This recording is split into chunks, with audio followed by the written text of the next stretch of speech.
Hello there. Welcome to another episode of the Chuck ToddCast. My guest today is Tara Palmeri. Tara's somebody I've known as a colleague in political journalism, and whether it was Politico, whether it's Puck, and she's most recently gone independent. There's a lot of us that have recently gone independent, and there's, plenty of explanations of why suddenly being an independent journalist feels a bit more liberating and, frankly, a place to be that makes it a bit easier to practice journalism. Because I think right now, as you can see, traditional media is struggling to deal with Trump 2.0. I think, for instance, it's been atrocious how traditional media has handled the Trump White House's attempts to kick the Associated Press, for instance, out of the press pool. The inability of the press corps to unite together to sort of stand with AP, because the rationale the White House used to kick AP out of the press pool was unconstitutional. Look, I'm not going to sit here and say they should protest over office space and all of this stuff.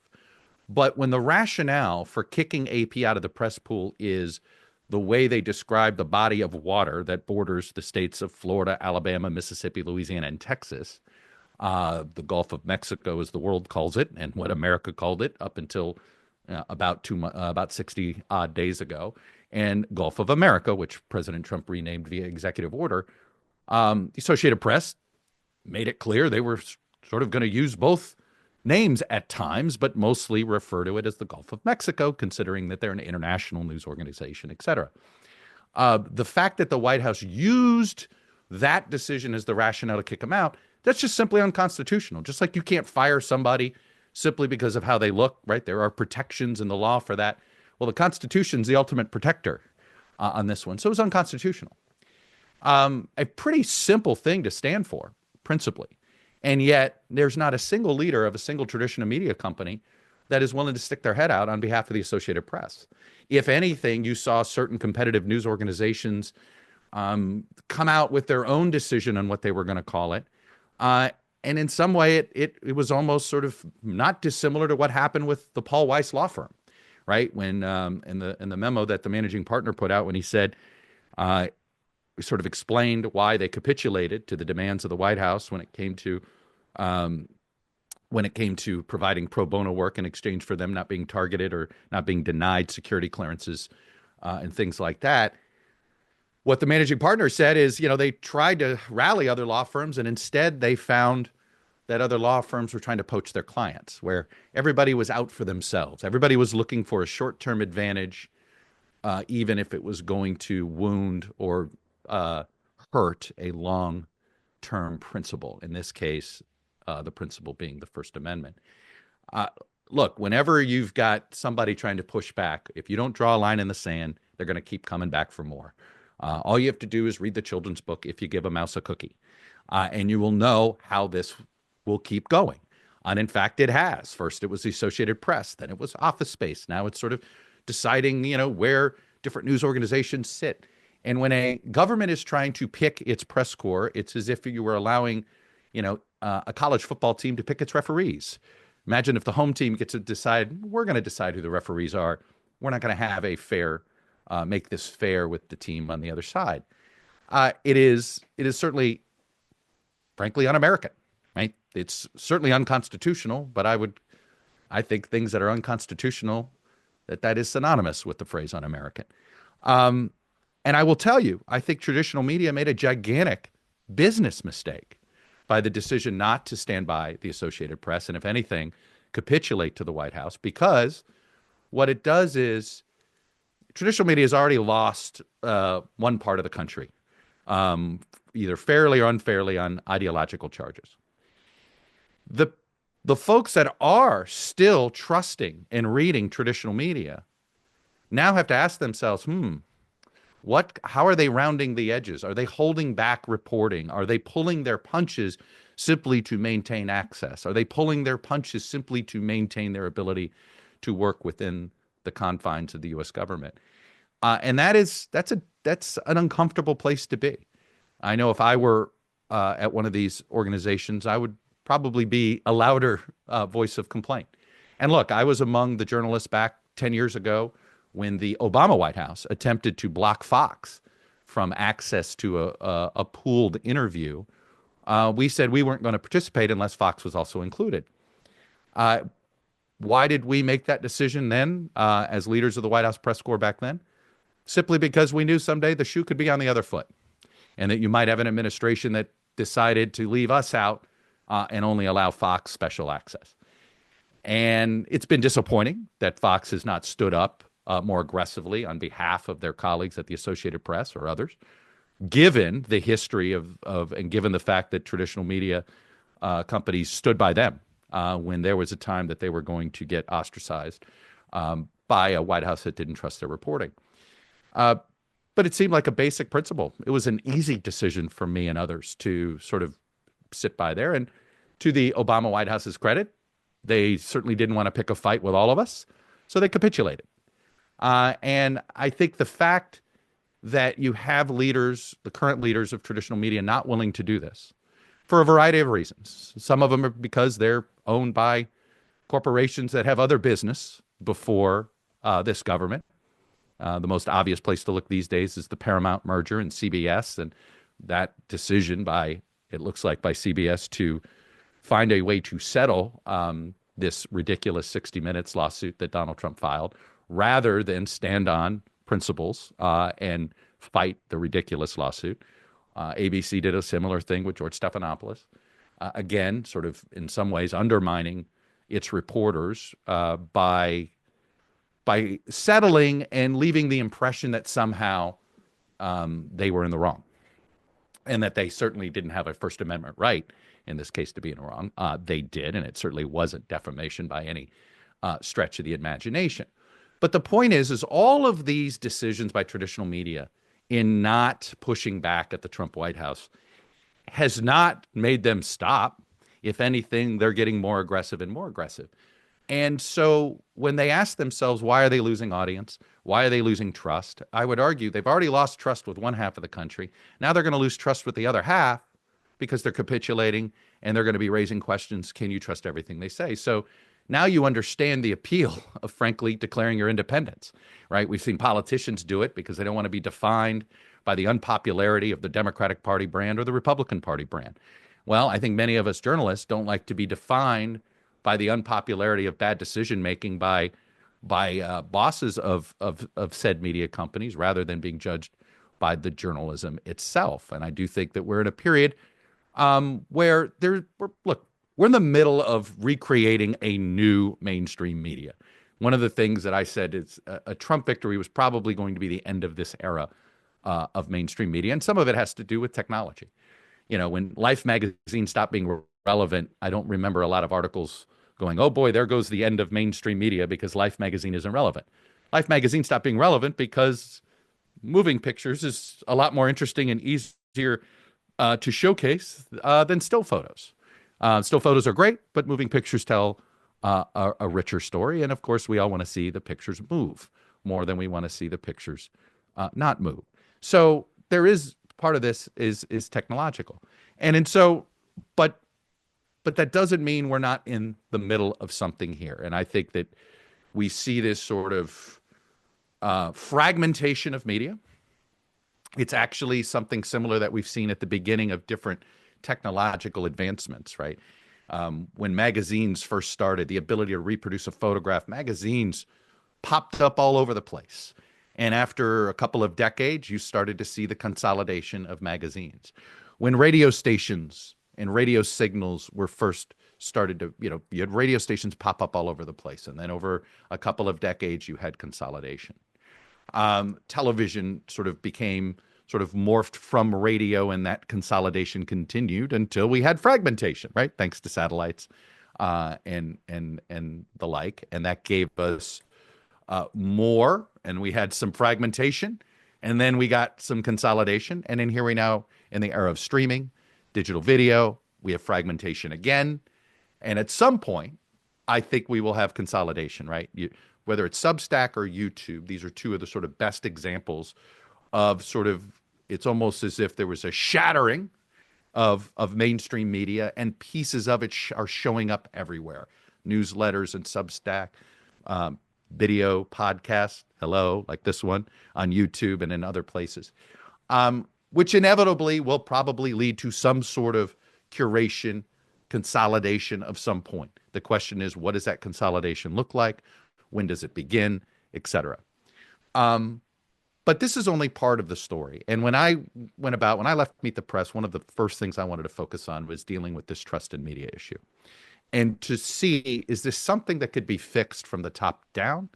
Or is this something that was going to take longer to deal with? And the conclusion I came to is that the big sort of, we had sort of two big moments that I think that radically changed journalism, particularly political journalism, and put us in this position today where we have this distrust, where we have an information ecosystem where all politics is national. The first is the O.J. Simpson trial. And I'm going to get to the O.J. Simpson trial, but I want to plant that flag right here and explain how O.J. Simpson sort of got us, without the O.J. Simpson trial, maybe Donald Trump isn't elected president. But the second big change and disruption arguably began when a man named Craig decided that classifieds ought to be free. And I'm referring to, of course, to Craigslist and the gentleman being Craig Newmark. A conversation I've had with him, by the way, and something that he's aware of. In fairness to him, had he known that Craigslist was going to lead to essentially the destruction of just about every local news organization with a circulation of 50,000 or less, he might not have pursued free classifieds. But as he says, guess what? Somebody else would have, right? This is what happens, right? Technology, things can change. Business models can evaporate and change overnight. There used to be a robust block of ice industry until we figured out refrigeration, and we didn't need blocks of ice in order to preserve our foods. So in many ways, this is sort of a form of creative destruction, if you will, in the world of capitalism. So here we are. But what did that do? Well, the loss of local news, what it did was, I take it with my first job. My first job was at the Hotline, and we were a trade publication in the 90s that aggregated local political news. Well, if I were trying to aggregate local political news today, I wouldn't have very many local sources to do that with. Most political coverage these days actually emanates out of Washington. Not that long ago, just a generation ago, it was the reverse. In fact, the folks that worked in Washington were all associated with a local or regional paper. In the early 90s, for instance, Knight Ridder was a massive newspaper conglomerate. And they had a pretty large Washington bureau. And in essence, they had one journalist assigned to each paper that they had. The Philadelphia Inquirer was a Knight Ridder paper, Miami Herald, Kansas City Star, St. Paul Pioneer Press, San Jose Mercury News. Fort Worth Star Telegram. I could go on. And there'd be one reporter in Washington dedicated to that newspaper. So what does that mean? Well, that meant when Congress passed a big law, take Joe Biden's large energy bill, the Inflation Reduction Act, as it was named. It was really more of an energy bill more than anything else. But still, each one of those stories would have had a local lead to it, local explanation of how the local members of Congress voted, perhaps how some of the money would be spent locally, would be divvied up locally, what some of the local elected officials were hoping they'd get out of this bill. You get my drift. And what did that do? Well, that informed local citizens about what their government was up to. Well, fast forward 30 years, and the Washington bureaus are almost non-existent for domestic news organizations. The very largest ones have large Washington, D.C. presence. Some international news organizations do. But, most of these sort of mid-sized news organizations around the country do not have a dedicated Washington presence anymore. Now, there's some startups trying to do this. Our friends at Notice are doing some of these things for some smaller local startups and trying to become the Washington bureau for them. Some college journalism programs do this sort of sporadically, semester by semester.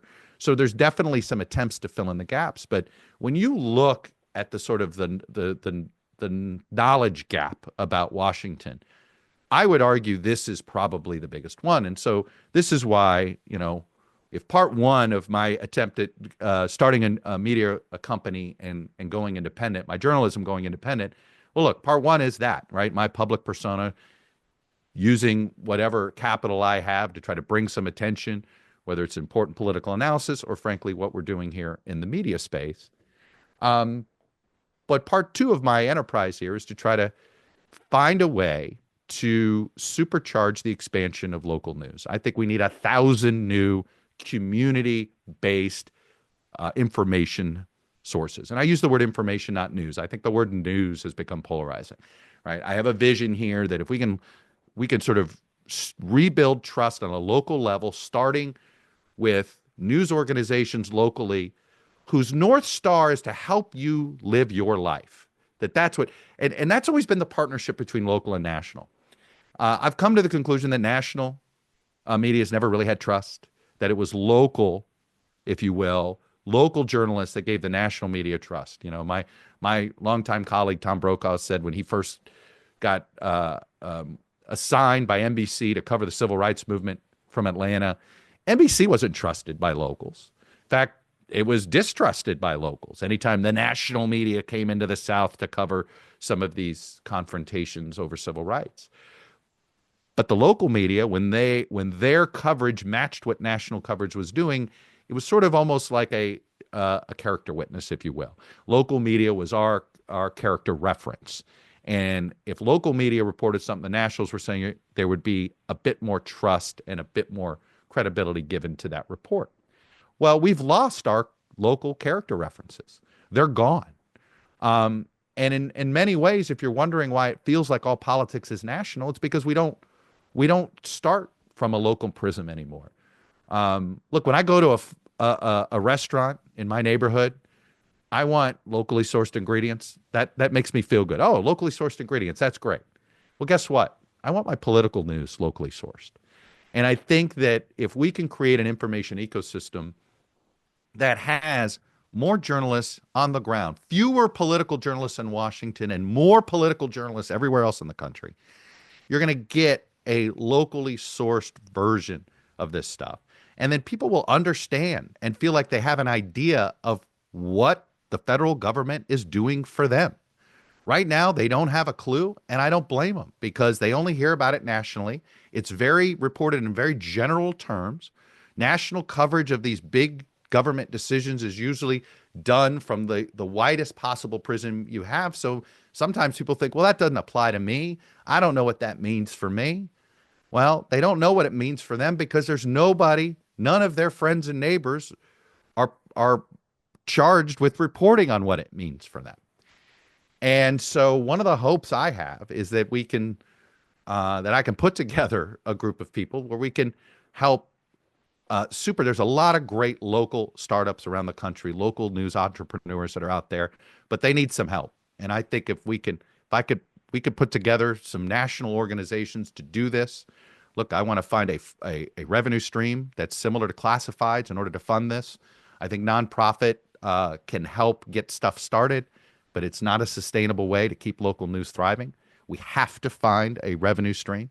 My dream, of course, is, and I said this in the New York Times piece about the launch of my media company, is I'd love all local news ownership to look like the Green Bay Packers, meaning that it was community owned, that there isn't an individual owner or there isn't a corporate owner. Because I do think, corporate owned media companies, their first responsibility is to their shareholders, not the general public. And they have a fiduciary responsibility to their shareholders. So you already have potentially a conflict there.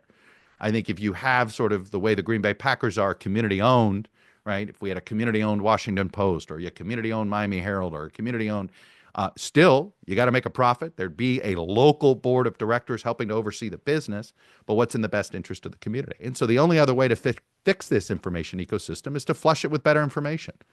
And the best way to do that is to start from the bottom up. And I think if we have in the next 5 years 1,000 new community-based news organizations that begin by covering information that helps you live your life, whether it's about getting more access to youth sports and high school sports, so if you're late for a game, you can catch your kid without missing something. I think you can create a great advertiser market on that front. Or you have somebody that's helping you micro-forecasting of weather. We've never had better data to do this than ever before. it's the one good thing Washington Post does locally is Capitol Weather Gang. That's something worth replicating around the country. I think you could make sure you hire a reporter that figures out how to save people money. Right? In the old days, the newspaper gave us coupons and circulars and where we could go find sales. Well, the 21st century of this ought to be, a really smart and savvy consumer reporter that's helping you figure out how to save money just in your community.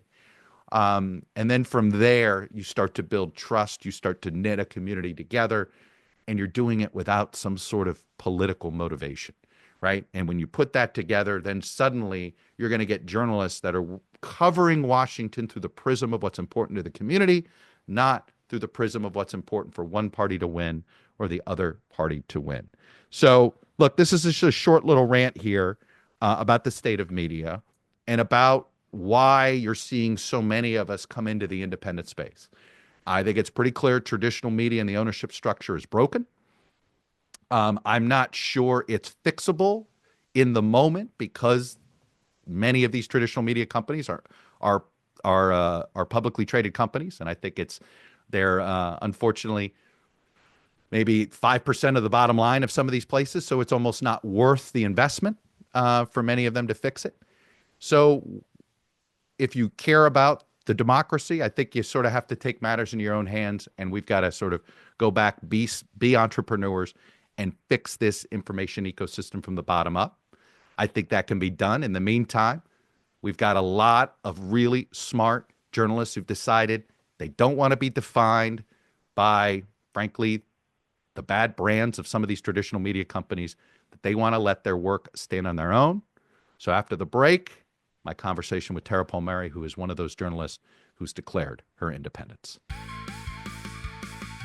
Well, joining me now is somebody who also just recently declared her journalism independence. It's Tara Palmeri, formerly of Puck. And in fact, this is basically I'm finishing a Home and Away. I believe I was a guest on your podcast Yes. a few months back. So now it's my turn to host you. So welcome to the world of independent media. You got here a little bit sooner than I did. How's the water? I'm still getting used to it. Yeah. Well, I sort of been tiptoeing my way in here for a while. Yeah. I was at Puck, which is new media, obviously, as well. I joined as one of their first, reporters. So I Hmm. kind of left the masthead.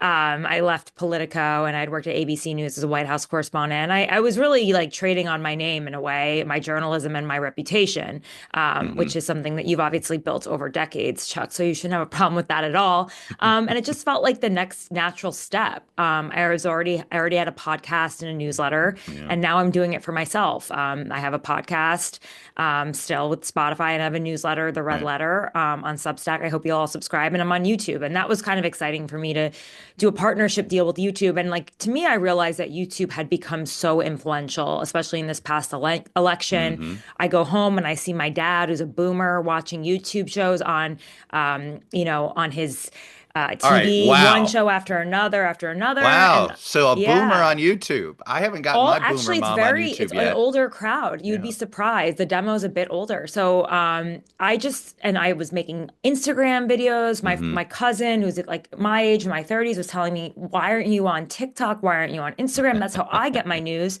And it's like I just realized that everyone around me was not getting the news where I was producing it. So I had to go to them. It's interesting. I've been going through this process over the last couple of months. It was crystal clear to me the worst thing to do would be to work for one employer, Yeah, right? You for sure. realized as a journalist. Now, look, I think you had an advantage. You brought up the advantage I had, right? I've built years of brand equity, and so it's certainly easier for me. You've had some. Your career is about half as long as mine. It Yeah, has to do simply with the biological age difference between us. right. Um, but you had it. And look, not everybody. The good news in this world is that the barrier to entry is low, as it should be, right? In a small d democracy, there should be this feeling that a press corps can pop up anywhere, and the barrier to entry is low. But you certainly do need to have some standing, right? And I think that's the I think that's the challenge in navigating this new independent What system. do you mean by standing? Like Meaning you standards or had to have standing? some reputation, some success in sort of in order to, I think, start with a, you know, to start building an audience quicker. I kind of disagree with that, Chuck, actually, because some of the people that are the top influencers right now, Hmm. and I'm saying like news influencers that people go to for news, considering them to be journalists, like Hmm. V. Sefer, she's a top liberal commentator. She's up there with Tucker Hmm. Carlson and like Ben Shapiro in terms of influencers on the various, news sources on You don't draw a YouTube. line between an influencer and a journalist? Well, a lot of people go to her for news. Like Right. she No, I is the one get who that. I breaks news. understand that the Brian Tyler, public yeah, sort I of blurs totally the get what you're lines. saying, but like Yeah. she was a caterer. I knew Hmm. her through my friend who was also a caterer in New York, in DC, sorry, and Hmm. she was not in the business. People trust her more than they trust NBC.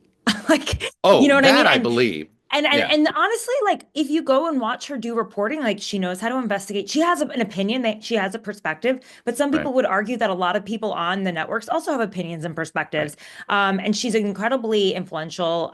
You saw Moshe Wanunu do this. You saw Jessica Hmm. Yellen. There are various Right. other people who have like come before us and done this. I don't actually believe that you have to have a brand. In some ways, I think it hurts. Like sometimes I don't want to play up my credentials from having worked in Hmm. mainstream media because the fact that people don't trust the mainstream media right now, Right. it makes them more suspicious of you. I'll see in comments like, "But you worked here and you worked there." It's like, actually, I don't. I want you to take me Yeah. for who I am and my journalism and the stories I've broke, but I don't. I'm also creating a community with people who don't go to traditional sources, and I'm creating a community based on trust. Right. And so they're just getting to know me. It's like dating. You know what I mean? Like they are Yep. getting to know me. I'm getting to know them. We are Right. building a community of trust together, and I'm in it for the long haul. And so it takes a long time. Like it's not a flash in the pan kind of thing with social media. Right. You are creating something that's bigger and longer lasting. So I don't necessarily agree that you have to be a big brand. I've seen a lot of people who aren't big brand, who were never big Hmm. brands before, have millions and millions of people Oh, follow them and uh, consider them to be news sources. look, I get that, and I admire it. I've been watching Yeah. it, and I'm the last thing I'm going to do is be some critical of it because I think some of the success is very impressive. Some of it is success built on dishonesty, right? There's always that, Some right? of it is, yeah. There's a fine line. There's a few grifters out there, actually quite a few grifters out there Yeah, because I would agree they with see a that. way. If I can just hack an algorithm on Facebook or YouTube, I can make some extra dollars, right? So there's certainly is that. But let's go It's back a to sort lot of of the work though, Chuck. Like even if that oh is truly that what they're doing, like yes it's a lot of work to make a few extra $1,000. Like I think yes. what you're seeing is a lot of activists on both sides claiming Hmm. to be journalists more so than anything else. Well, I want to get to that. I'm going to put a pin in that conversation because I want to stick to the trust thing a minute because I do want to talk about sort of what I would call the intentional fake journalists, meaning they're partisan actors that have literally gotten funding from official sources in order to create like the Michigan Chronicle and things like that. But we'll Oh, we'll they're we'll getting money from PACs. yeah, no. They're getting It's a very but I want to go back to the trust issue because um that's how I've been spending the last year and a half trying to figure out, crack this trust code. Like what? And I actually have come to the conclusion that national media never had trust. And that you can go back to the civil rights movement. Right. I've had these conversations with Tom Brokaw, and he talks about when he was became got assigned to the Atlanta bureau. Essentially, he got moved from LA to Atlanta early to mid 60s to cover the civil rights movement in Atlanta Mhm. and the hatred that everybody locally had of NBC and any of the national reporters that did this. And it was the local reporters confirming what national reporters were reporting that over time gave what I thought was sort of associated credibility or associated trust. Meaning, if you trust your local journalist and they're reporting the same thing the national, then you might, all right, I don't know if I know that guy, but man, the journalist that I know in my community or that the journalist that my kid goes to the school with his kid, he seems to be reporting this, so there must be something to this. And I've concluded that over the last 20 years, the gutting of local news is probably did the most damage to trust in media overall because we had no more character witnesses locally. We didn't have fellow journalists in the community covering from the community perspective what was happening in Washington. And instead, it came across as if we were telling them what was happening in their communities and nobody else in their community was reporting it from their perspective. And I look at all this and think that in order to truly fix this trust issue, we've got to reanimate and help rebuild local. Yeah, I agree with you. I mean, I would do affiliate work when I was at ABC when I first started Hmm. on air. And so, I would be the journalist from Washington doing the affiliate work. And the Hmm. affiliates take their reporting extremely serious. They have a lot of trust. And yeah, you're the girl from Washington telling them what's going on. Hmm. And there is a little bit of distrust. I think there's a number of reasons why people don't trust the national media. It's very slick. The anchors are very good looking. It's very Hmm. polished. They're very removed. They are like celebrities. Whereas the people that you watch on TV, it's a little bit in your local community. You recognize them, you see them. They're a little Sure. flawed. They're a little imperfect. They sound like you. They look like you. They have your vernacular. They Hmm. speak in your voice, in your tones. And I think that's kind of the special thing about the social media as well. Like the thing that really seems to resonate, what I've noticed is Hmm. authenticity on social media.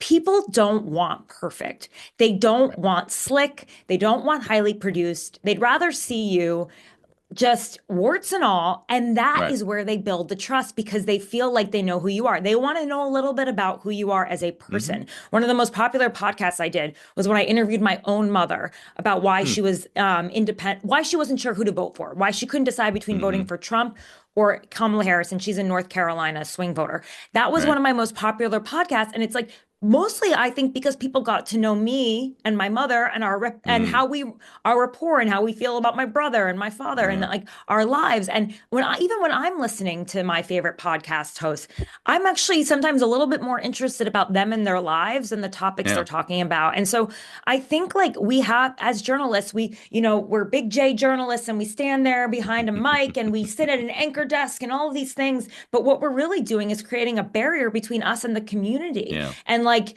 what I do now that I'm an independent journalist is like I just interviewed Mark Cuban and what I said was like, hey guys, send me your questions for Cuban and I'll ask them. Right. That's what people want. Like, why do we as the editors or the editorial board Hmm. decide what gets between the people and the people we're interviewing? Aren't we supposed to be the conduits between them? Oh, I've And always said that that's what I mean, what we are. I mean, I've always, I had my philosophy at Meet the Press is sort of one half of the job was explaining Washington to America, but I also viewed my job as explaining America to Washington and right. and trying to have more of a conversation with folks outside of Washington to get a better.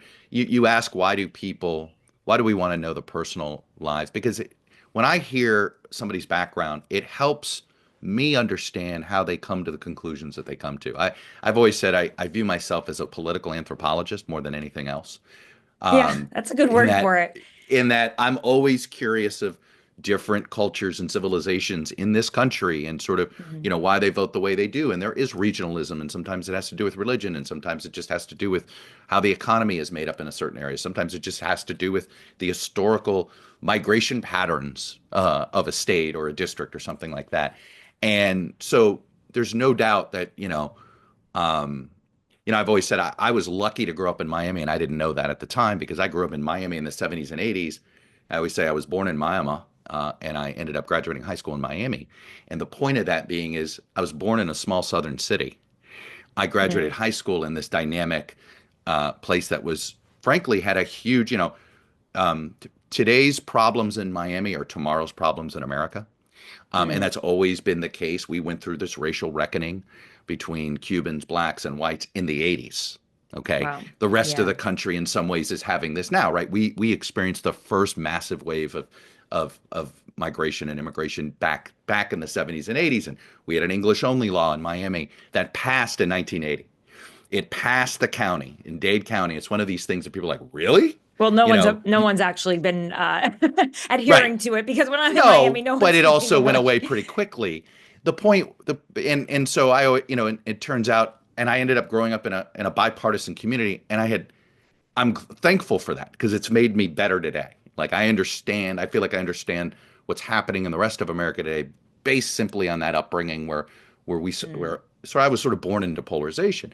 Somebody born in New York City, I get that. Someone born, I do think it's important to find out how people have lived their lives, particularly in Right. reporters, in order to understand maybe how they're, because your lived experience is everything. I always say you talk Yeah. about bias. I always do this. I check my pulse. Oh, okay. Yeah. We're born with original bias, right? Right. Meaning where you were born, who you were born to, when you were born. All of those things contribute to the life you end up How living. people treat you And all of that matters. for And then various all of that will reasons. have an impact on how you react, on how you cover stories. Hmm. For me, it's as simple as I always have had a bias towards the issue of Cuba. Why? I grew up with it. That's Right. all. I grew up with it. So I was the one guy in the White House press room asking about Cuba policy when no one else would. It had nothing to do. Now, is that a bias? No, I just think it's It's an well, no, I interest. think it is. It's a Yeah, geographic bias. That's what I'm. My maybe. point is, Yeah. we all have bias. The question is it political bias? Is it geographic bias? Is it economic bias? Is it gender Right. bias? We can go on and on, but Mm. there's always a bias that sort of is back there. You know, I always find it funny when somebody from the left says you're not fair, or somebody from the right says not fair. It's like, well, where are you coming from? What's fair? What's your definition of fair? Right? If Yeah. you're a liberal, is the definition of fair anybody that says you're right? Right? If you're a Yeah, I mean, conservative, is it's the gonna def be, it's right? hard. It is actually hard as as an independent journalist who doesn't have a left or right perspective. Like, I do think that's more difficult because I see it Have myself, having have you been had out there, that people people, say that look, Megyn Kelly admits it. She goes, she took a side, right? yeah, And it's one way it's to build an easier to take a audience. side. Actually, I It's a actually lot think it's easier to build an easier. audience. Yeah. Yeah, This because is they know harder. they're coming back for their dopamine hits. You're reinforcing how they see the world. You are giving them their echo chamber, and I'm not for that. Like, I actually want you to come to my page and be like, "Wait, what's she doing today? This is totally Right. different." Like, one day it's like Mark Cuban's warning that Elon Musk wants this recession. The next day, it's the story behind the scenes of how, Kamala Harris had to beg Joe Biden for an endorsement and the Right. disaster that the Democratic Party was this summer. Like, I take shots at both sides, equal opportunity assassin. Like, I truly, Right. like, I'm just more like, if it's a good story, I'm going to follow it. But that's not necessarily what people want. Like, a lot of people do want their biases confirmed to them. But Right. I also think, like, if you build it, they will come. There are some people who want independent journalists who are Right. genuinely interested in holding just general power to account. Doesn't Let me matter who ask you has this. it. Let me ask you this question. I Yeah. kind of think that the traditional media, mainstream media, however, Mm, legacy media, whatever term you want to use. I've had people say the word legacy media means you're taking a shot, so call it traditional media. Okay, whatever. right. You and I both know what we're talking about here. I think they've made a massive mistake in not pushing back at and not rallying around AP. And when I say they, I mean the owners of these media companies. The journalists are Mm, trying to push back, but their bosses are telling them to hold back, right? We mm, know this. And here's what I think they don't fully appreciate in traditional media and the media execs. You've already alienated half the country on the right. And now those that still trust you now have to ask, huh, are you holding back? Are you rounding the edges? You're pulling a punch because you're afraid of backlash on your football deal. You're pulling a punch because you're afraid of backlash on your Hollywood deals, it's right? like you might as well collapse your news department, I right? was just going to say, I think they have, it's sort of like you've already alienated the right for one reason. Now you're going to alienate those on the left or in the center who are just looking, maybe came to you for other reasons. And now they're wondering the same thing. I mean, this is, they've, in a weird way, ceded this turf to people like you and I Yeah. because nobody owns me and I'm not Yeah. afraid. I mean, in some ways, I may have hurt myself by criticizing my now former bosses in a very high profile moment. And it's simply because they didn't like the heat, right? It had nothing to do with speaking or reporting without fear or favor. And if traditional media organizations can't do that because their bosses don't have their back, I mean, this decision not to push back what they did to AP, all it has done is empowered the White House press shop to push even further, right? We know Yeah. the rules of that stuff. You've got to They draw a did that line. this You've got week. to stand on some principles. And right now, I don't think traditional media is standing. And I say this, I want to exempt our fellow journalists in that room. A lot of them want to fight harder. Most of them have bosses begging them not to. Yeah, that's interesting.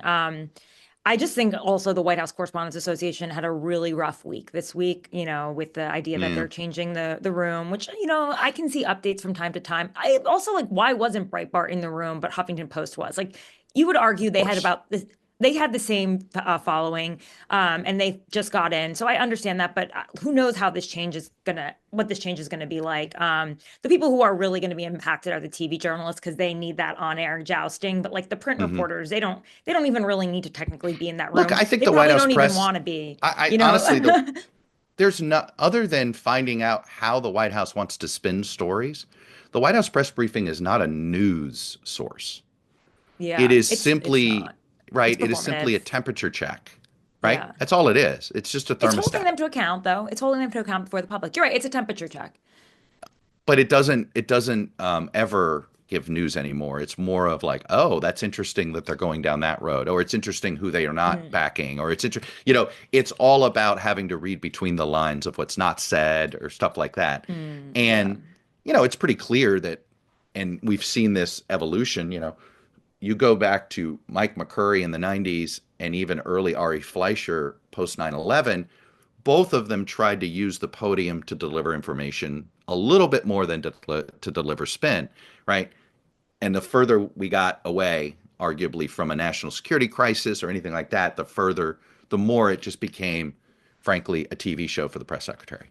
Yeah. I mean, like if you had a big scoop, Chuck, you wouldn't ask questions about the scoop before you publish it in the White House No, briefing. Of of course course not. not. Yeah. Never. So like the real news is often like dug up behind the scenes and then, you privately ask and then you break the Well, I used to say story. the real news is always based on your sourcing on Capitol Hill. If you want to know what's going on in the White House, go to Capitol Hill. Yeah. They're the leakers. They're the best Yeah, that's sources. true. Yeah, I agree with you. And I also have to say though, the White House Correspondents Association, like being in these really tenuous times, like I also think Mhm. they made a mistake with this comedian. You Oh, know, completely agree. Read the room. Go get Shane Gillis. Just, and the thing is yeah, that the White House Correspondents Association was smarter in the mid-aughts, right? When we had a moment after 9/11. So one year they went and got Ray Charles rather than a comedian. But the point is, you read the room, you know the president's going to come. Here's the thing. Look, I'm not comfortable with the whole idea of a bunch of reporters dressing up in tuxedos while Americans are trying to figure out where they're going to get their eating next bad job, right? chicken. I think it's yeah, in one of the most mediocre hotel ballrooms you could find on the East Coast, right? And the Yeah, only reason they continue to use that place is that there's nothing bigger that's right. cheaper. Is that By the true? way, Right. I didn't know that. yeah, no, Mm, that's the reason why they stick to that hotel, and that mm. I'm not going to disparage any brands right now because for all we know, one of them may want to support you or one of them may want to support me right now. I'm just half kidding. But I do think the whole spectacle, right, Mm, of what it became, right? It all started when a journalist back in the late 80s decided to invite, I think it was not Donna Rice, but the woman who was famous for like stealing classified documents and shoving them in her pants. And I think it was mm. Fawn Hall, I think was the name of the woman. And it sort of snowballed from there. And then it suddenly became Nerd Prom. It wasn't this in the 70s and 80s and even in the early 90s. But Clinton sort of Hollywooded it up. But what the White House Correspondents Association was pretty smart about doing was always trying to match the entertainment with the cultural, shall we say, comfort zone of the sitting president. And I Oh. think this was a mistake. Okay, whatever you think, go, like I said, go get Bill Burr, or go get Shane Gillis, Yeah, I think which you're right. It also which just would like have would have reflected the other half of the country. it reflects the times. I mean, and also Yes, it does. just what Amber Ruffin said that they are murderers. It's just so off the wall. And I'm talking to people obviously inside of the White House press corps, and they're just saying, like, we actually need PR right now. Like, Yes. we need public relations, a press corps, because of how badly they've taken a beating over this. 100%. And they haven't. And I go back to there's no leadership well, there's no K Graham. Okay. Yeah. There's no true somebody who isn't afraid to stand up and to sort of back up the journalists. You need a good owner. You need a good publisher. You need a strong publisher, strong owner. And right now, not as, I guess the Times is about the only one that hasn't been corrupted by the What do you think about the Lorraine demands of Kyle a Jobs, corporate. though? People are comparing her to Kay Graham right now. Who's this? Could be. I mean, she's certainly doing it at the Atlantic, and we're going to find out, Yeah. right? But I also, the Atlantic, in some ways, has always been a resistance publication. right? It was Right. founded as an abolitionist publication in the late 19th century. So I actually believe in many ways this is their tradition. This is in some Right. ways their brand. And if they acted any other way, they would actually probably alienate their actual subscriber base. You know what I mean? Right. They've always, their principle has always been this, right? They're a little Got bit it. there. So I think it's in their ethos. When you look at them, and who knows, maybe Atlantic is going to be morphing into a more, you know, on par with the Post or the Times or the Journal, right? On Right. this Well, their front. subscriber base has just exploded thanks to SignalGate. And well, there's no doubt that helps quite a Yeah. bit. And let's go to that because you did something that I think is was very smart, but at the same time can be a source burn, which is you talked about how Mike Waltz was courting as many members of the traditional press corps as he could in order to make sure his name was out there because we all know how does Donald Trump decide you're somebody worth hiring if you do well in press interviews. And Hmm. and you sort of called him out, this pretending he didn't know how Jeffrey Goldberg's number could have possibly gotten in there. And you're like, hey, this guy's been courting the press for a year and a half, the mainstream press for a year and a half. Um, Yeah. so I can't, I think I know how this happened. Yeah. I mean, exactly. I didn't think of it as a source burn because I was like, it's a booking that didn't happen. I still am happy to talk to sources. But I just felt like if he appeared on my show, then I could have just pointed to it. But there was like a 20-minute window that I couldn't make work. And I didn't actually Hmm. really follow up on it because at the time I was like, he's a two-term congressman from Florida who voted to certify the election for Joe Biden. Trump's going to pick him out of everybody to be the national security advisor or some big role in the You, administration. I don't know what you were thinking at the time during the RNC convention, but that's what I was thinking. And maybe I was wrong, but I felt like he was really trying to build his profile. But he wasn't the only hmm. one. Like everyone from like the VP down was Oh, trying to talk to yes. journalists. So this whole idea that like the cardinal sin was talking to reporters, it's like that's what you do to survive in Trump world and to make it really. And that's what Trump does himself. So yeah, I hope that people didn't see it that way. I just wanted to clear the air because truly this is a person who was trying to build his profile and it worked. I just thought it was notable because no other journalist did it. Yeah. Well, you know what? When I you're on mean, the I'm just outside, saying, you can and do I'm like, you good when on you're on the you. outside, you can do some interesting things. You could be a little bit more real and honest. There's no one there. There was no editor there being like, Tara, I don't think that's like, you're not allowed to do that. And I'm like, I'm writing now a Yeah. letter. I write in the first person. I speak from Mm, my point of view, my perspective. I try to offer what is part of my mission is to peel back the onion a little bit and to show people hmm. how the journalism is done, how the sausage is made, because I think there's a lot of suspicion about us because they don't know exactly how we do our job. So Hmm. whatever I can show without while protecting my sources and my Hmm. relationships, I want to do because I think that will build trust, not just in my community, but in Hmm. the broader journalistic community, because there are still a lot of really great reporters out there working at mainstream outlets because they have to, because they have kids and they didn't make a lot of money, XYZ. I'm just so happen to be single and have like be able to do something like this. But Hmm. there are various reasons why other people can't leave mainstream media. Right. But I think it's worth it to explain, like, hey, this is the transactional, like not transactional, but this is how it's done. Like, you What's know, a resource though that you don't have as an independent journalist that you wish you did, but it's frankly just that barrier is too big to build right now? I mean, more money. I mean, if I had more money, then I'd probably go and travel more to places Hmm. and do kind of more investigative journalism. But I did just start a few months ago. So I assume my subscription base will build. I hope you'll subscribe to the Red I'll Letter be on Substack and subscribing. support Yes. me. But yeah, my subscription base, once YouTube, then I'll be able to do more interesting work, investigative. Like I've always been kind of an investigative journalist at heart. So I Yeah. think more accountability journalism, more investigative journalism. A lot of it now really relies on my source relationships that I've built over years. And I covered the Hmm. first administration of Trump. I've known him since I was 22. I know you've probably known him even longer. But like I'm using those sources, those relationships right now. But of course, like with more money, I can spend more time, have more support, have Hmm. producers that are helping me, maybe Yep. editorial assistant that does some stuff so I can just churn out more stuff. Like, Right. more resources means more time and more free time to really do reporting. But Yeah. I'm okay with the grind right now because it's actually There's no like day it fills my off. cup. I love it. There's nothing better than working for yourself. That's I completely agree. And it's interesting. there's no day off. Now, I would say I've never really experienced a day off on occasional Saturdays. It's always Right. to me if you're in the news business, you're kind of always on. I've You're always wired said that it's way. yeah, and I always said it's sort of I think I have an idea of what it's like to be a doctor in that you're always kind of on call, which also means Mm, you've always kind of be closer to sober than not, right? Because you mm, never know. Uh, mm. I remember the night of Bin Laden. Let's just say a few of my colleagues had a little too much and still went on the air. I'll never forget. I This left was right half. after the White House Correspondents Association dinner on a Sunday It, night.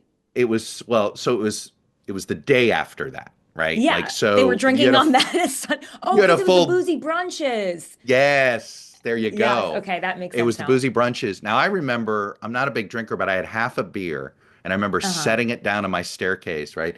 And I came back at like 11 in the morning the next day and I finished that warm beer. It felt like I had to Mm. do something to toast the thing, but um it is sort of one of those that there is no off day. How are you have you even thought about preventing burnout? And if so, how have you thought about it? Yeah, no, I absolutely think about it. I've creating a Sabbath. Um, Hmm. I'm not Jewish, Have you but picked your day? I guess the Christians believe in Sabbath as well. So yeah, I'm creating a day that is my Sabbath. Saturday is better for me than Sunday because Sunday is really Hmm. a prep day for the rest of the week. I send out a newsletter on Sundays. But yeah, I think you have to choose one day where you are truly like disconnected, Hmm. focused on yourself, your friends, your family, Yeah. doing food shopping, taking care of yourself. Again, though, like I hope as I grow that I will have more people who are able to help me and I can create a more balanced life. But until then, like this is like any small business. Like you're just gonna have to grind it out in the beginning, and one day it'll be an empire, and that's just life. But I think it's really worth it, and I think you always will enjoy these moments of the hustle in the beginning because those are the Hmm. best. Those are the best moments. Like the little wins are huge. Like I took a screen grab the time I made $1 on YouTube, my first Mm, dollar, and like then I reached 10,000 followers. I take a screen grab. Then I hit this, and I nice. like you have to like embrace every little Hmm. win and moment. Otherwise, Yeah. you'll get burnt out. It's you have to fill yourself up with the accomplishments. Otherwise, yeah, you can't because it's All right. it's a I'm going grind. to ask you these questions that I get all the time, which is number one. Mhm. What do you read every day? Oh, I actually read my former employer Politico. I used to write the Hmm. playbook. I still read it, even though they Hmm. hired a guy from the UK that everyone's critical of. I like Jack. I knew him when I I was feel at Politico sorry. I Europe. like his His tone. style. Yeah. Yes. Yes. It's very He's like British. chippy. Yeah, he's chippy. He's sweet. I like him. I like Brits. But yeah, so he's fine. And also, honestly, it was just really an aggregator anyway. So it's a Hmm. nice aggregator of all the news of the day and overnight. And starts Hmm. you off. I love Mike Allen's play. Why am I calling it a playbook? It used to Because be that playbook, used to but be Mike Allen's playbook. exactly. Yeah. Axios's morning Yeah. newsletter. I used to read Punchbowl, but I just feel like it's a little too in the weeds, even for me as a journalist. Well, I'd I'm argue just that's why they charge so much money because yeah, it's for a small, it is not meant to be for the masses, right? It is no, actually meant to be for those professionally working in and around Capitol Hill, pure and like the simple. lobbying class and lawmakers. Yeah, Exactly. so it's probably a little bit more. I used to get into semaphore, but I just haven't opened it in a really long time. Hmm. I just feel like if you can get through those few newsletters Yeah. and then you click around, you go to a few home pages, you look on Yeah. X. That's pretty much how I start my morning and then try to keep up for the rest of the day. What about Where you? do you learn what social media apps do you get info from? We're all having to be on these social media apps for various reasons because you have to be platform Mm. neutral. You're always looking for, I always say, there's don't be a snob about any platform. But certain platforms uh, are information vehicles and certain ones aren't. What's the ones that you get the most where you learn the most? I used to learn from X, but I don't anymore. It's just like Mm. mainly a place where I go to see people bullying me. But I'm a millennial. I'm 37, so I'm very much Instagram.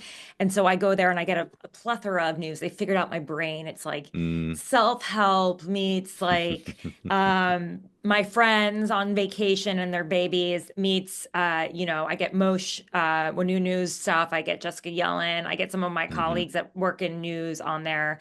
And it's interesting. Like I've got to say, having produced stuff for socials, on Instagram, the stuff that's really highly produced, like the stuff that I have packaged and put it on there, it doesn't do well. The stuff that does the Hmm. best on Instagram and all the apps are when I just look into the phone and talk like Hmm. I'm talking on FaceTime and maybe add in some captions and subtitles, and posting that online does way better.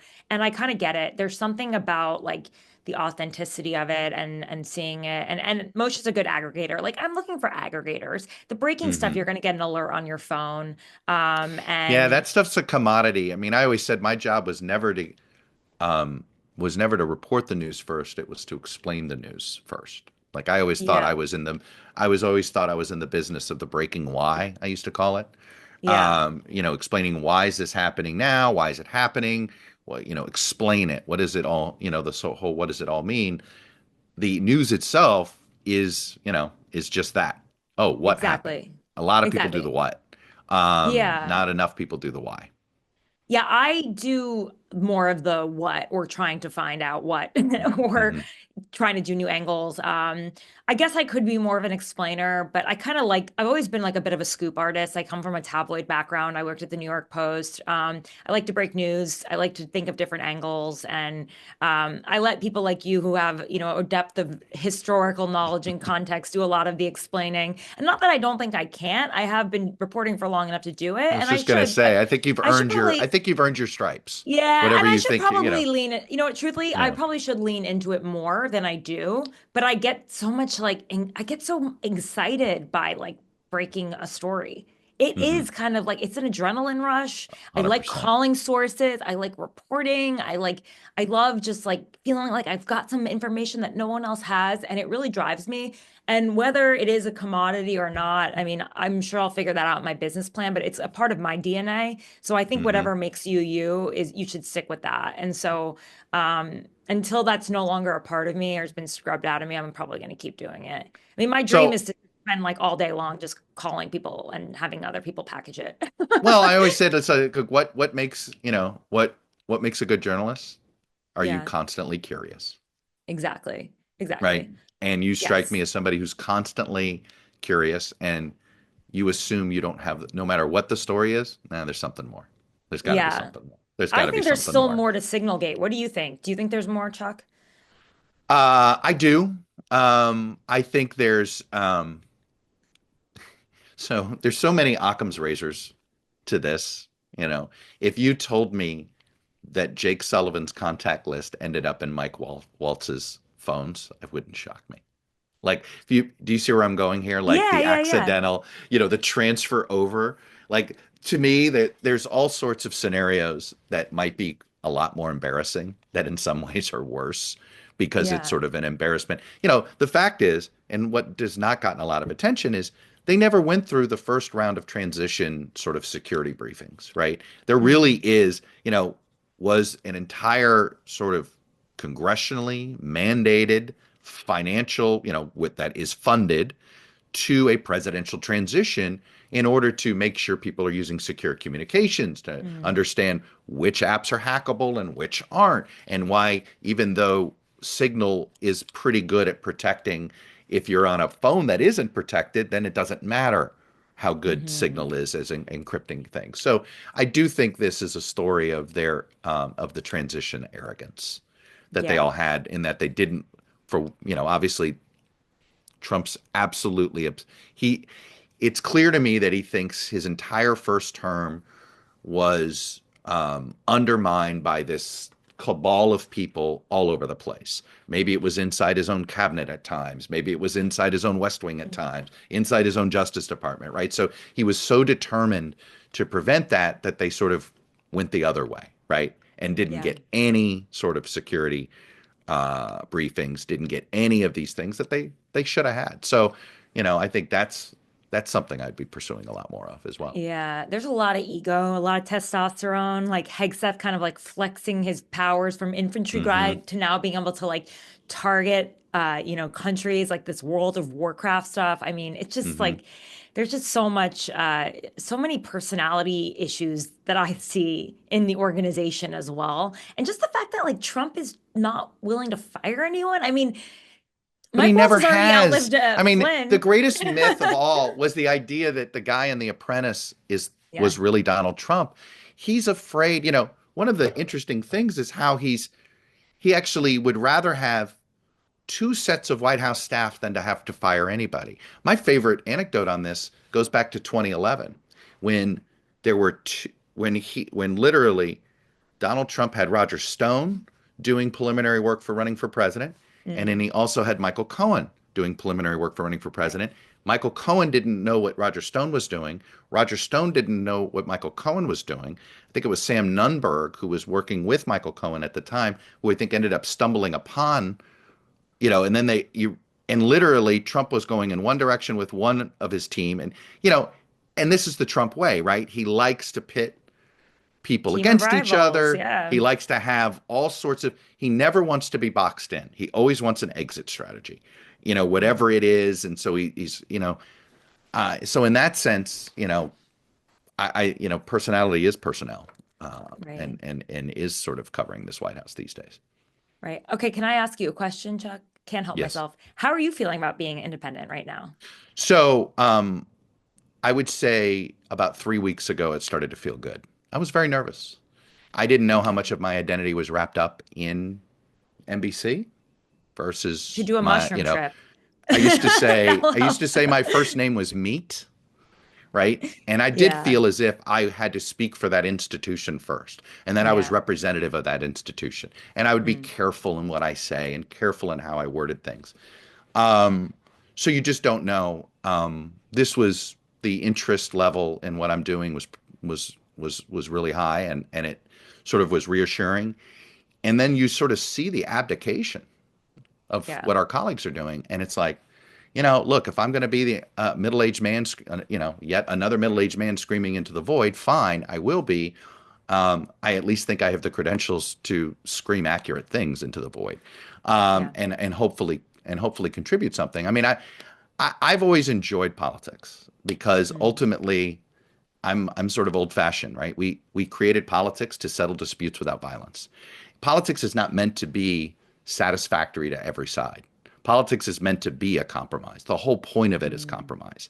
And so I love the that aspect of it, and I hate when we're sort of starting to erode it, right? We're not yeah. even engaging in the idea of, all right, well, let's sit down and see if we can negotiate a midpoint here, because ultimately it's the only way anything succeeds, right? You try to Right. do anything rash, and there's going to be a huge backlash, and it could very well be that that's what the Trump administration is going to be experiencing. I mean, I think we're in a period of backlash. We have not voted for a president since Obama '08. We've been voting Right. against, right? We've been Right. voting against That's a things that really good we don't thought. want, and we know what we're for. Um, Let me ask something that I read about you that I didn't know until I read this What's that? about you, that you dual citizen, Yeah. Polish citizenship. Yeah. So I'm obsessed with Poland right now because I feel like they're on the front lines of trying to save NATO and Yeah. trying to preserve this bulwark against Russian aggression. How much family do you have? How nervous are they? The Poles that I know are like not only nervous, but man, they're ready to pick up arms and say, "Let's go." Yeah. What's your experience? Okay, so my mom was born in Poland. She became an American in 2001 or 2002 to vote for George Hmm. Bush. Hmm. Talk about like last one in. But by the Um, way, that I mean, literally, I'll never forget this. There were the two most supportive countries to the United States and Iraq were the UK and Poland. Right, exactly. I mean, there's a strategic reason for it. I mean, where Hmm. they are placed in the map in Europe, they've always been invaded. They've always been toppled, whether it's Germany or Russia. Hmm. There's always been a conclave. Where my family is from is actually Lviv now, but it was called Lvov when it was Poland.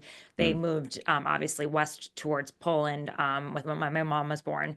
My grandmother was in a camp in Hamburg as Mm. a child, so she was used as like a test baby, like they used bear drugs and stuff, and they tested them out on them in these war camps. Wow. So she speaks Polish. My mom speaks Polish, and people would think, oh, you're Italian, Tara Palmeri. My dad is Italian American, but our family goes back to like 1885. They just all are a Mm. bunch of Italians that lived in Hoboken forever. So it's really my mom's side I feel closest to. I've always Hmm. heard war stories in the house. Yeah. My Nazis obviously invaded, conscripted my grandfather into Nazi youth. My Hmm. My grandfather was also locked up by the commies for 5 years. So it was also like there's so much intensity and anxiety. And it's kind of like I'm not Jewish, but like I understand the Jewish anxiety as well Mhm. because it's in the DNA of our people. Like it just comes down from like Poland has years been, and years as of you just being pointed out, they've been abused either on the east by the Germans or on the or the east by the Russians or the west by the Germans. exactly. They're just like an anxious people in general. Yeah, And my grandmother like cries and watches the war in Ukraine, my yeah, babcia. And so, I think, but at the same time, like we're a family that's split. Like half of them are super Trumpy, right. and the other half, and the Polish half, most of them are Trumpy, except for my babcia and my mom. And the rest of the Hmm. Poles are Trumpy. And then my dad's very Trumpy as well. He's like MAGA before MAGA was a thing. Right. Hannity and Combs, Rush Limbaugh. He turned off Fox when they called the election for Biden and never turned it on again, which is how he found YouTube. Um, but the point is that like, I come from a mixed family, and my Yeah. mom votes for Trump, then Biden, Hmm. and then Kamala. Like it's kind of random.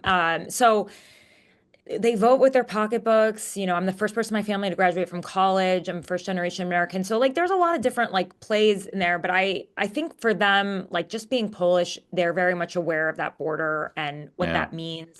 One They're not thing I like sitting, learned. we don't sit around and talk about NATO though. I'll be No, and I honest. understand that, but I It's have a very friend of like, mine who's yeah, I have a friend of mine, an older friend of mine who's Polish, and he's been flying the Ukrainian flag, and mm, and he explained to me, he goes, this is actually a little uncomfortable for me at first. And I said, why is that? He says, because us Poles usually hate the Ukrainians. Like there's this like yes, rivalry, there's this like inherent rivalry, and it's just sort of like, yeah, oh, yeah. But the enemy of my enemy is my brother. Forget friend, right? And exactly. the thing they have in common is the evil Russians, right? And Yes. it is really have. I didn't know this. Tell me a little. What is there anything reasoning why Poles and Ukrainians had sort of this historical rivalry? Okay, well, first of all, my grandmother always goes to me, Tara, listen to me. Trump does not understand Putin. And she's like, she's just thinks that Trump is getting played like every day. She says that. She's not alone in that She, one. There's a lot of yeah, people who think that. exactly. Yeah. Yeah, Um, Although she was actually really turned off by MSNBC because she followed the Mueller investigation and with the yeah, Russian collusion. And when there was no result, she stopped watching it. yeah. She was a huge fan of Rachel Maddow and just stopped altogether. Well, every Yeah, it's a day weird. the big stuff is coming. The big stuff is coming. I mean, Yeah, when you overpromise and underdeliver, and you know, that's the you're trust. going to break trust. Yeah. Exactly. That's what the community is based on. Exactly. Hmm. So, it's hard to say. Yeah, like I said, our family is from Lviv, which was conquered by many people, Austrians, Hmm. Germans, Russians. It was the Austro-Hungarian Empire. My grandmother Hmm. speaks Ukrainian, Russian, Polish. You have to speak all the languages. In order to survive, And really, right? yeah, the borders have constantly changed, and because of the changes, like Yeah. yeah, you have enemies. But for the most part, like I don't think my family thinks that way because again, like my grandmother left like before the war. I mean, before the Hmm. wall fell, and she's just like she obviously is constantly on phone calls to Poland. She watches TV Polonia all day long, but Mm. they're definitely more of like allies of Ukraine, and like Ukraine was Russia for a long time. Like we were Right. all Soviet Union. Um, yeah, there are a lot of people who are like the Ukrainian state wasn't a state until 1991, and they'll say things like that. But um, those are I'm actually more concerned about my brother's generation. My brother is 27, 28. He Mm-hmm. doesn't understand why people fear Russia. And that's because he listens to like Tucker Carlson every day, and that's his Yeah. main news source, and Ben Shapiro. Like those are his top news sources. I was like, talk to Babchi. Like she'll explain to you why people fear Right. Russia. And that's the problem. This young generation For doesn't me, I don't know know. why the trail of dead opposition leaders to Putin isn't enough to convince you this isn't a good place, right? I do believe this is a weak country, but it's a weak country with nuclear weapons, or as John McCain called it, it's a gas station with nuclear weapons, right? It's sort of, Right. but it Right. is, and you have to pay some respect, but it is not, it is, it is not a, this is not a democratic society. This is not a free society, and you can feel the fear, you hear the fear. It is real. Let me ask you this: would you travel to Moscow right now? No. I would be Yeah, I wouldn't either. terrified. Would you? I think no, because I think we would be targets. And I Be don't easy think to that, target and us. they know that the Trump administration wouldn't bail us out. Not a Definitely journalist. not. No. I mean, It's maybe, the most unmooring thing has been this issue with Russia for me. Like, wait a minute. What? Which side are we suddenly on? Number one. And then mm, number two, this feeling of, does the president believe he's the president for all Americans or just the people that support him? And mm, I think will he fight hard to get any U.S. citizen out of custody or only ones that voted for him? yeah. Hmm. Yeah, I mean, that's a really, really good question. Um, I hope it's not I tested, obviously. None of us want to see anybody kidnapped. if But you wanted to get out of prison, you'd have to start putting out really pro Trump, voices and mhm, material and stuff like that. You have to just like appeal to his flattery. Like it is actually easy to get him on your side, but if as a journalist, like you don't do it's that. uncomfortable. Right. You just Yeah, don't you would you don't you never don't do get rid of your it. principles that way. Look, if I'm Rod Blagojevich, fine. But I'm not Rob. Yeah. I don't have the moral code of Rod Blagojevich, and I'll just leave it at that. All right. Where do everybody find you? Let's do it again. Oh yeah, Subscribe thanks for the to all the plugs. things. Get it all good. Let's see Yes, how your yes, plugs yes. are. Okay. Okay. First, please subscribe to my newsletter, The Red Letter on Substack. Please consider becoming a paid subscriber. And on YouTube, you can find me at Tara Palmeri. That's And TaraPalmeri. that's an open YouTube, right? That's not Yes. a pay No, for site. no pay And for. what I do mean, you what do can you get for the money? Why should somebody pay? for YouTube or No, why from should somebody pay? Why should somebody for sign up for Substack? premium for Oh, you? I mean, I have lots of scoops and stuff on there and information that you can't get elsewhere. So that's why you should pay for the Substack. And the more Behind resources you get, the more likely you can travel more, the more likely you can be on the ground Yeah. more. Oh, and for me personally, yeah, my work will get better and better with more and more resources. And yeah, and I think you'll enjoy it. And if you don't, you can always communicate with me and tell me what you like and don't like. It's an open line. So thank you, Chuck, for having me and supporting me. And I'm supporting you from the sidelines. I don't Well, think you'll need I'll much get help. you. I Don't, think it's all you're right. in the Like I right said, place. home and away. We'll keep doing Yeah. this. Yeah. Keep going. Well, congrats to Totally. you. It's hard Congrats to you work. too. And It's a lot easier to go to another network. That's for sure. Don't you think? Sure. I mean, it is, and it's always easy to fit into a system. But at the same time, it can be harder to do the job you want to do well. And Yeah. I certainly did feel like it was harder to do the job I wanted to do, Yeah. being I got the sense constrained from you. by the system. Yeah. Yeah. Yeah. When I saw you over the summer, I just kind of got the sense that you were kind of ready to like go out on your own and you were feeling Yeah, like I look, I really entrepreneurial. want to solve this problem of the information ecosystem. I mean, I truly believe that our trust issues are not about you and I or how all this stuff. I really believe it's the lack of local brethren. I really do. Yeah. And that is something that I want to help rebuild. I we'll see if, I have a thesis. I think youth sports can bring America together, and can create and can sort of remind people that communities are more than just red and blue. Yeah. And I do think that that's sort of it, we got to sort of get back to that place in some form or another. But in the meantime, hey, we're going to deal and cover politics as it is, and not as folks wish it were. We have to Yeah, do that. totally. All right, Totally. my friend. Cool. Thank Thank you. you. Well, I hope you enjoyed that conversation with Tara. I did not know that much about her background there in Eastern Europe, but it's always interesting to learn a little bit more about the journalists that I know many of you are going to be subscribing to and want to know more of. One thing about Tara, she doesn't hide anything, and I think you can be sure that what you're reading is what she's hearing and what she's reporting. With that, I'm gonna let this episode go. I'm gonna save a question that I was a question in the Ask Chuck segment for my next episode. In fact, my next episode is going to be heavy on mailbags. So get those questions in. Ask Chuck at thechucktoddcast.com. I already have a slew already, but I'm going to try to answer hopefully a half a dozen. I get a little windy with my answers, right? Because I want to give you some pretty thorough answers. But I want to get at least a half a dozen, if not maybe even 10 questions answered in the next episode. So with that, I hope you enjoyed this one on sort of the state of media and where journalism is heading. And then the next time, it will be a slew of your questions, the stuff that's been on your mind over the last couple of weeks.